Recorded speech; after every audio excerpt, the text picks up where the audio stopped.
ॐ नमो भगवते वासुदेवाय। ॐ नमो भगवते वासुदेवाय।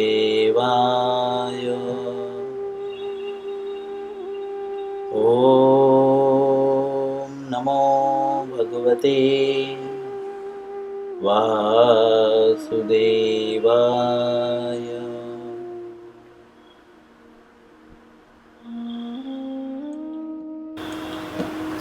श्री कृष्ण लीलामृत पुरुषोत्तम भगवान पुस्तक का नाम है। हम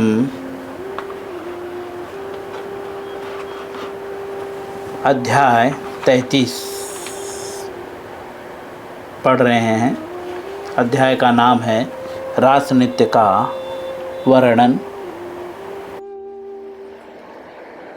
हम रास नृत्य के वर्णन को पढ़ते पढ़ते जो है परीक्षित महाराज सुन रहे थे, हम पढ़ रहे हैं। वास्तव में यह जो पढ़ना है, यह जो है श्रील प्रभुपाद जी के द्वारा सुनने के ही समान है। हम जो है हमारा मन स्थिति ऐसा ही होना चाहिए कि हम सुखदेव गोस्वामी के मुखारविंद से श्रवण कर रहे हैं।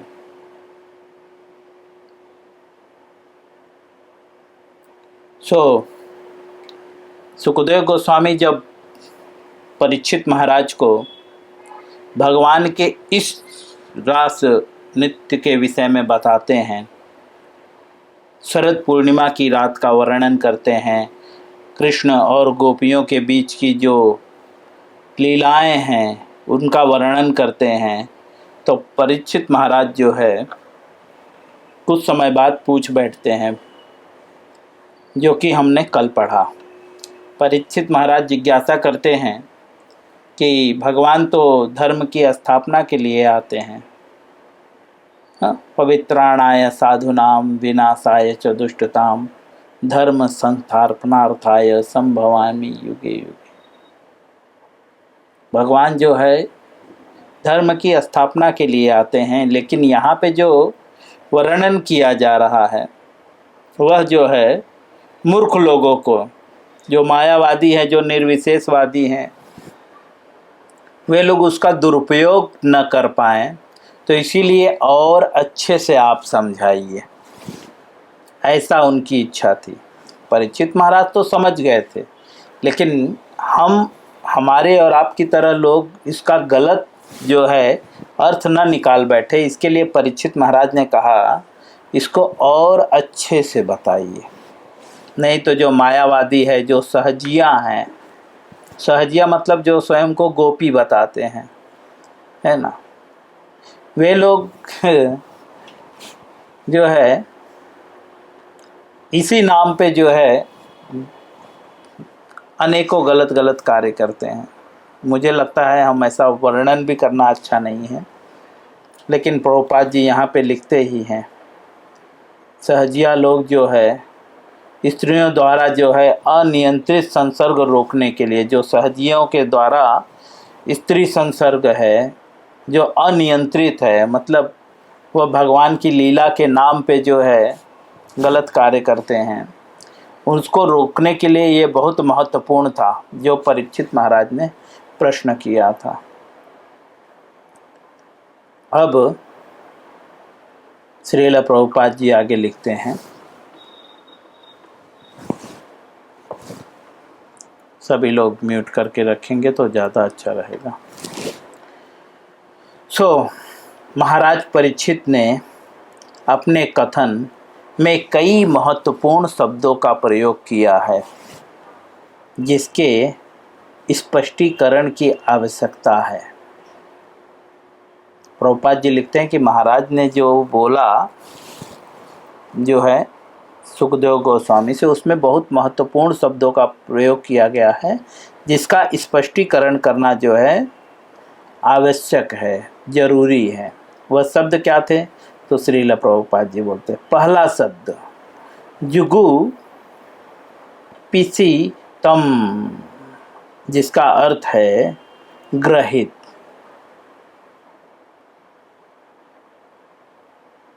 ग्रहित का अर्थ जो है मतलब गलत कार्य।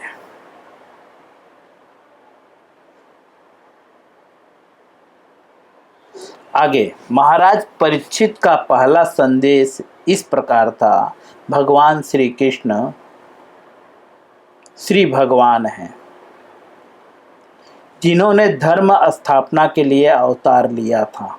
तो फिर अर्धरात्रि में पराई स्त्री के साथ मिलकर वे नृत्य, आलिंगन तथा चुंबन का आनंद क्यों लूटते थे? पहला प्रश्न था। वैदिक आदेशों के अनुसार इसकी अनुमति नहीं है। यही नहीं, यह सर्वप्रथम गोपियों उनके पास आई थी। सर्वप्रथम गोपियां उनके पास आई थी और उन्होंने उनसे अपने अपने घर लौट जाने का उपदेश दिया था। श्रील प्रभुपाद जी जो है, जैसा कि बताते हैं, प्रभुपाद जी लिख रहे हैं, स्पष्टीकरण कर रहे हैं कि परीक्षित महाराज का इस श्लोक का एक शब्द कोड करते हैं, जुगुपसीतम, जिसका अर्थ होता है ग्रहित कर्म। ठीक है, जिसका स्पष्टीकरण करते हुए ग्रहित कर्म उस जगह को इंगित करते हैं कि भगवान तो धर्म की स्थापना के लिए आते हैं, तो अर्धरात्रि में जो है वो स्त्रियों को क्यों बुलाए? सही बात है, सामाजिक धारणा में भी यह गलत ही माना जाएगा। तो प्रभुपाद जी, सुखदेव गोस्वामी जो उत्तर दे रहे हैं, प्रभुपाद जी सिर्फ हमें समझाने का प्रयास कर रहे हैं कि वैदिक आदेश इसकी अनुमति नहीं देता। यदि यही नहीं, जब सर्वप्रथम गोपियां उनके पास आई तो उन्होंने उनसे अपने अपने घर लौट जाने का उपदेश दिया था। प्रभुपाद जी बताते हैं कि भगवान ने ऐसा नहीं कि भगवान ने स्वयं की इच्छा से कुछ किया। ठीक है, प्रभुपाद जी क्लियर करना चाहते हैं सारी दृश्यों को। इसके लिए आपको पहले ध्यानपूर्वक सुनना होगा, तब आपको सारे दृश्य क्लियर होंगे। तो बताते हैं कि भगवान जो है उनको मना किए थे। यह मना कहाँ पे हुआ है? जब रास नृत्य का शुभ आरंभ हुआ, उस अध्याय में भगवान बहुत कुछ बातें बताते हैं। तो उन्होंने उनसे अपने अपने घर लौट जाने का उपदेश दिया था। वेदों के अनुसार पराई स्त्री तथा तरुण बालाओं को बुलाकर उनके साथ नृत्य का आनंद लूटना निश्चित ही ग्रहित है। तो फिर श्री कृष्ण ने ऐसा क्यों किया? दूसरे शब्द में, आपत्काम। कुछ लोग इसका यह अर्थ ले सकते हैं कि तरुण स्त्रियों के बीच श्री कृष्ण अत्यंत कामुक थे। प्रभुपाद जी पूरा स्पष्ट कलर से जो है बताना चाह रहे हैं ताकि आप लोग अच्छे से समझ जाएं। किंतु परीक्षित महाराज ने कहा कि ऐसा संभव नहीं हो सकता। यहाँ पे जो दिख रहा था कि भगवान श्री कृष्ण कामुक थे, लेकिन परीक्षित महाराज इसे एक्सेप्ट करते हैं कि ऐसा हो नहीं सकता। क्यों? ऐसा क्यों नहीं हो सकता? क्योंकि परीक्षित महाराज पहले ही बोलते हैं भगवान तो धर्म की स्थापना के लिए आते हैं। वे कभी कामुक नहीं हो सकते। कौन? भगवान। सर्वप्रथम वे भौतिक गणना के अनुसार केवल 8 वर्ष के थे। प्रभुपाद जी क्लियर कर रहे हैं। अभी तक तो हमने लीलाओं में एज वगैरह सब कुछ समझा है, लेकिन तो भी व्यक्ति भ्रमित हो जाता है। इसीलिए प्रभुपाद जी फिर सारा चीज़ शुरू से वर्णन कर रहे हैं, क्योंकि परीक्षित महाराज ने यही चाहते थे कि इसका और अच्छे से, बहुत बोलते हैं ना, विश्लेषण पूर्वक इसका वर्णन करें। तो अब सुखदेव गोस्वामी तो बहुत बारीकी से वर्णन कर रहे हैं।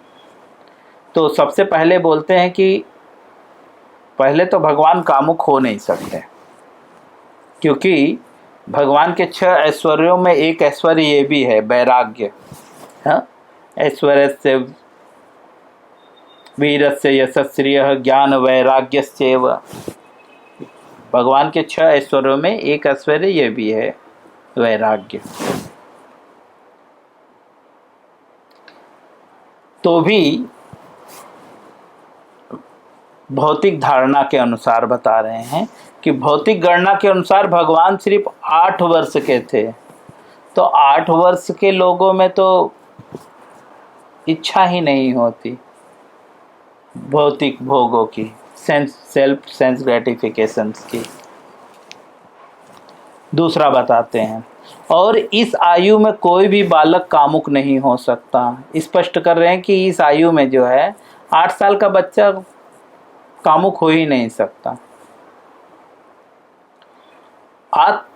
आत्मकाम का अर्थ है कि भगवान स्वयं में संतुष्ट हैं।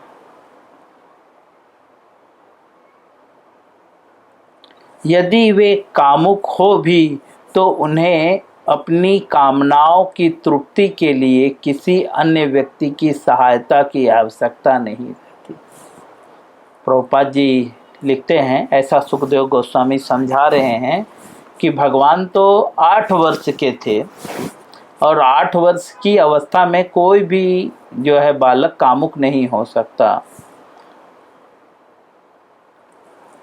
क्योंकि भगवान 6 ऐश्वर्यों से पूर्ण हैं।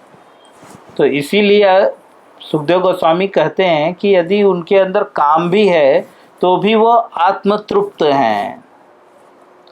आत्मकाम, वो अपने आप में संतुष्ट हैं, अर्थात उनको जो है अपनी खुशी के लिए किसी की जरूरत नहीं, क्योंकि वे आत्मनेव आत्मनो तुष्ट, अपने आप में संतुष्ट हैं। श्री कृष्ण दूसरी बात यह है कि स्वयं कामुक न होते हुए भी श्री कृष्ण गोपियों की काम इच्छाओं से प्रेरित हुए होंगे। ऐसा प्रभुपाद जी लिख रहे हैं कि उनके अंदर तो काम इच्छा नहीं है भगवान के अंदर, लेकिन गोपियों के अंदर जो डिजायर था तो हो सकता है उनके कारण वे प्रेरित हुए होंगे। किंतु महाराज परीक्षित ने फिर एक अन्य शब्द का प्रयोग किया, यह है यदुपति, जिसका अर्थ है कि वे यदुवंश के सर्वाधिक सम्मानित व्यक्ति हैं।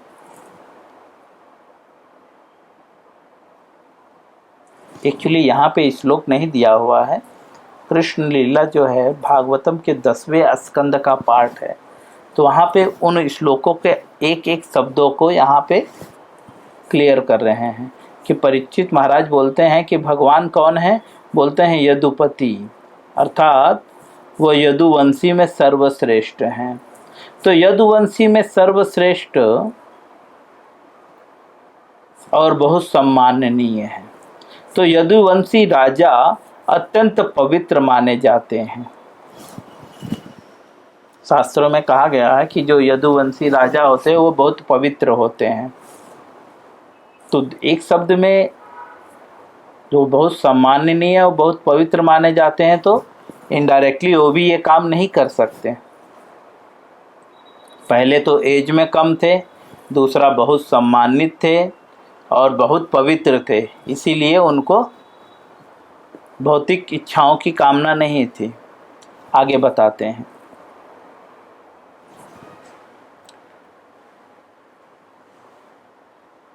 और उनके वंशज भी वैसे ही थे। भगवान यदुवंशी जो है बहुत पवित्र माने जाते हैं और उनके वंशज भी वैसे ही थे। यहाँ पे एक चीज़ और क्लियर हो रहा है, मुझे ऐसा समझ में आ रहा है, तो मैं एक्सप्लेन करूँगा कि आजकल जो स्वयं को यदुवंशी यदुवंशी कहते हैं, तो यहाँ पे बताते हैं श्रील प्रभुपाद जी इनडायरेक्टली कि यदुवंशी बहुत पवित्र होते हैं। वह किसी को बुरी नज़र से नहीं देखते, किसी का गलत नहीं करते, दूध में पानी नहीं मिलाते। आजकल तो जो यादव लोग हैं गाय दूते तो उसमें पहले बाल्टी में पानी डालते। ऐसे ही बोल रहा हूँ, वास्तव में ये सब करते ही हैं। One option is Ram Kutira on Shanti Road in Mumbai, less than a half kilometer to your west. तो Is that the one you want?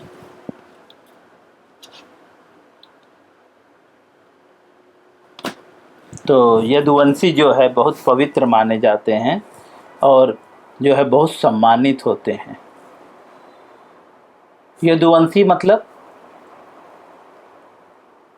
भगवान जो ग्वाले थे ना, गाय चराने वाले थे ना, यादव लोग गाय की सेवा बहुत करते हैं, गाय बैल, उनका दूध दही यही व्यापार होता है।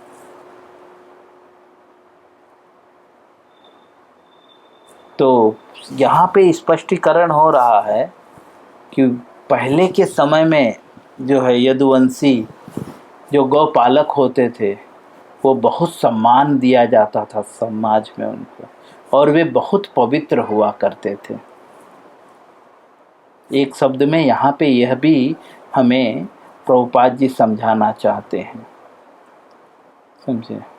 और बोलते हैं चलिए वे लोग तो सम्मानित होते थे और उनके वंशज भी जो है वैसे ही थे। अगर हम इनडायरेक्टली बोल रहे हैं, अगर हम स्वयं को यदुवंशी बोल रहे हैं तो हमें बिल्कुल हमारा व्यवहार कृष्ण की तरह होना चाहिए, पवित्र होना चाहिए।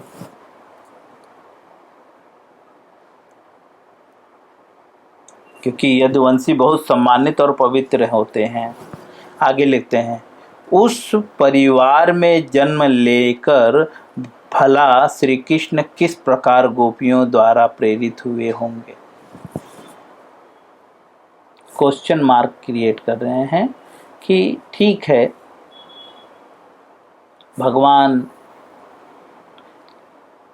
कैसे पॉसिबल है कि ऐसे परिवार में रह के जो है कैसे गोपियों द्वारा प्रेरित किए जाते हैं। लोग बोलते हैं ना हमारे बच्चे को दूसरा कोई बिगाड़ दिया, तो यहाँ पे इनडायरेक्टली इस शब्द का प्रयोग कर रहे हैं कि चलो गोपियों के अंदर डिजायर होगा भी, लेकिन भगवान तो अच्छे कुल के थे,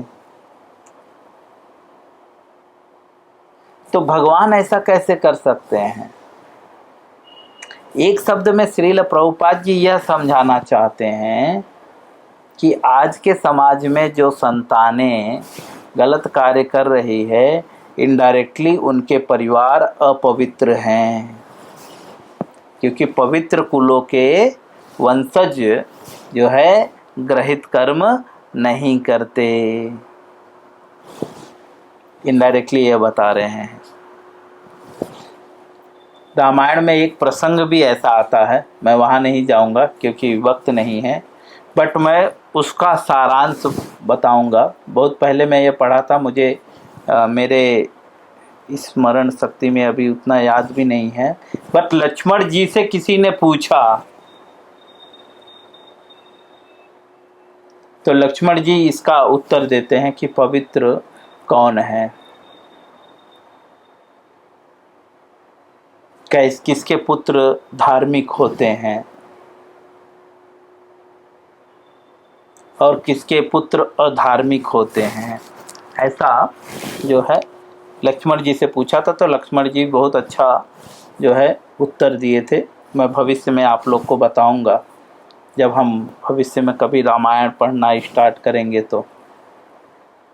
ठीक है, खैर यहाँ पे यह समझ में आ रहा है क्लियरली कि श्रील प्रभुपाद जी समझा रहे हैं, सुखदेव गोस्वामी जो बता रहे हैं उस चीज़ को श्रील प्रभुपाद जी समझा रहे हैं और कह रहे हैं क्योंकि भगवान जो है यदु वंश में जन्म लिए थे और यदुवंशी जो है समाज में बहुत सम्मानित व्यक्ति थे और जो है बहुत पवित्र माने जाते थे यदुवंशियों के राजा और यदुवंशी।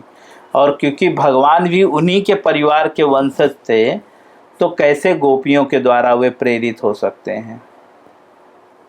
दूसरे शब्दों में जैसा कि मैंने कहा कि अगर वास्तव में हम पवित्र हैं या हम चाहते हैं कि हमारे बच्चे अच्छे हों तो स्वयं को भी पवित्र रखना होगा।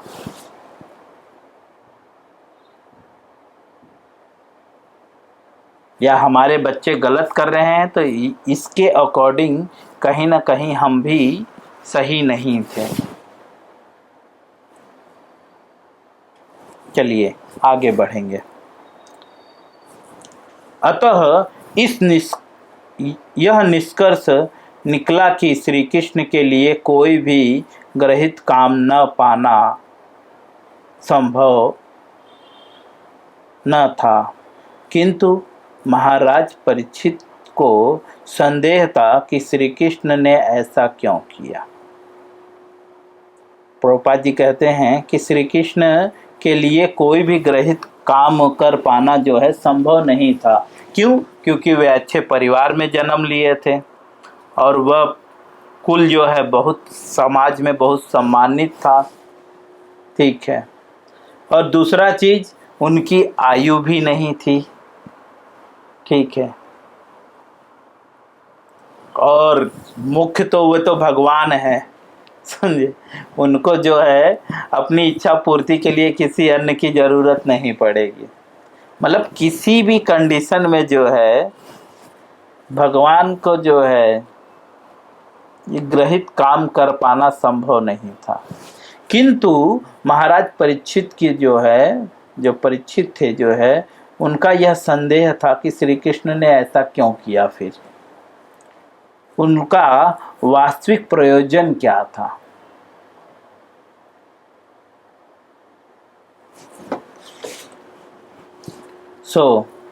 हम यहीं पे विराम करेंगे।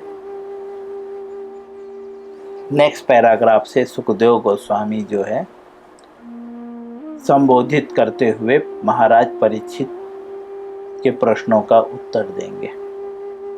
हरे कृष्णा।